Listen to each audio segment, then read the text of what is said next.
Alright, so here's lesson number 2 in this 5-part series. So if you missed the first one, I highly suggest you go back and watch that first, because otherwise a lot of this stuff probably won't make much sense, because I don't want to repeat myself from all the stuff that I've talked about in the first one. So go back and watch that. But for you who have actually seen that and done the work, let's move on. In this video, we're gonna do the same thing like we did in the first one. We're just gonna cover 2 more shapes. And first shape is gonna be the third shape you're gonna have on the screen right now. So again, it's called shape 3 just because I'm starting on the functional interval 3, so the third of the scale. And we're keeping this in A major as before. So we start on the third. Now we want to find the root. So 3, 4, 5, 6, 7, 1. So our lowest available root will be the pinky on the 12th fret. So we're just going to do the same thing. Start doing this whole root to root practice routine, ascending first.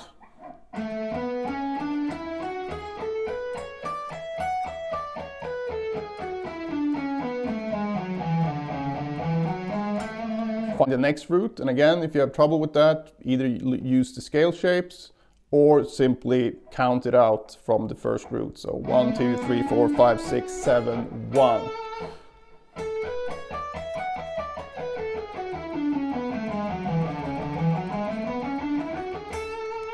And then we start on the same root again, but descending.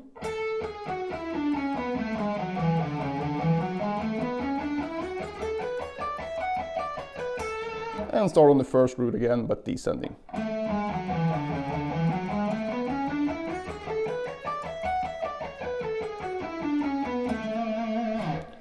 And as usual, you want to go down as low as you can on the fretboards. In this case, we're going to start in C sharp. Do the same thing.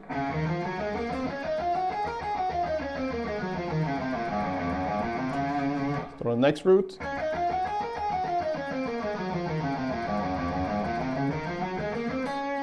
Descend.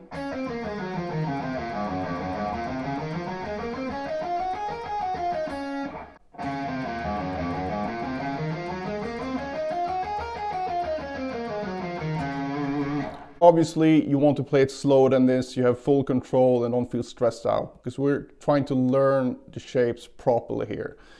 So, as before, do this in every position, as far up on the fretboard as you can, and then move on to shape number 4. So, shape number 4, you're gonna know the deal by now. It's gonna start on the 4th functional interval of the key. So it's gonna be note D here. And the shape looks like this. Check the screen.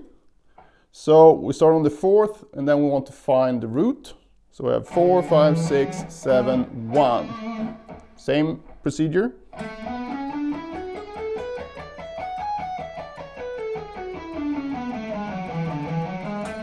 Next root.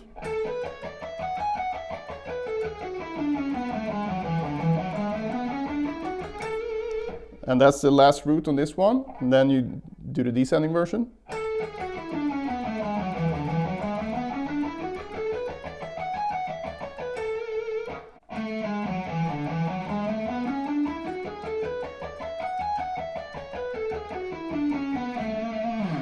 And as before, you move it down as low as you can on the fretboard. In this case, it's going to be starting on the note C. So we're in C major. Do the same thing, ascending root to root, and then descending root to root, starting on each available fret on your fretboard. So once you've done that, you should have a pretty good idea of shape number 4. Now we want to connect the shapes we know so far. So we already connected the first and second shape in the previous video, but we haven't connected 2 and 3 yet. So that's the first thing you're gonna do. So if we go back to the key of A here, starting on the second shape, I find the lowest available root note, which is here. Then I connect that with the third shape, but in the same way as I did it in the previous video. So we're just gonna do the connection on the high E string here, okay? So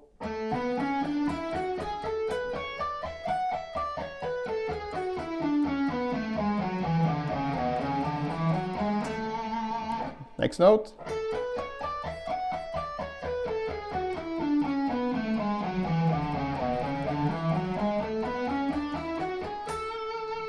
Now we exhausted all the notes in this shape. So now we find the first note in the third shape. So it's going to be this note, and we're going to descend.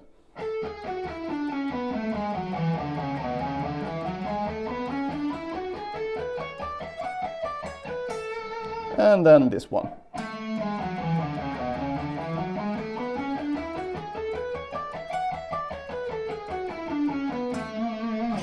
And then you're done. Do the same thing, starting down here, up the whole fretboard. And then once you've done with that, we're going to connect 3 and 4. So 3, lowest available root in key of A would be here. Then I'm going to connect that with shape number 4 in the same way we just did with 2 and 3.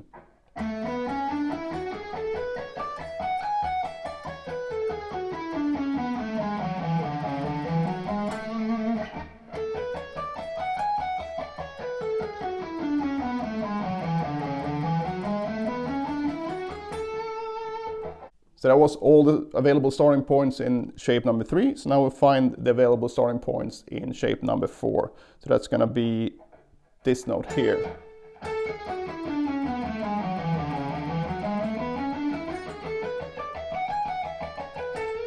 And the final one.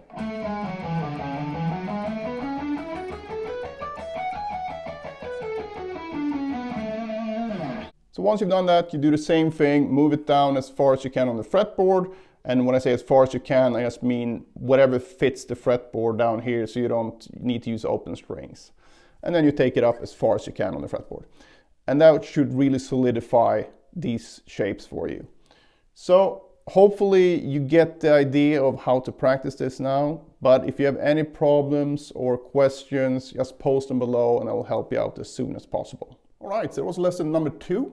If you didn't do the exercises in lesson number 1, go back and do them. It's pretty easy to do. You can just sit down, use a timer, do 20 minutes a day or something, and however far you get, that's how far you get. And it doesn't mean much if it takes a bit longer for you than someone else. It is what it is. You just want to go through all the steps as I outlined them, do them as well as possible, and then move on to the next lesson. If you're watching this from the future, you can actually click on the next lesson here in each of the subsequent videos. You don't need to go around searching. Anyway, good luck with this stuff and see you in the next lesson.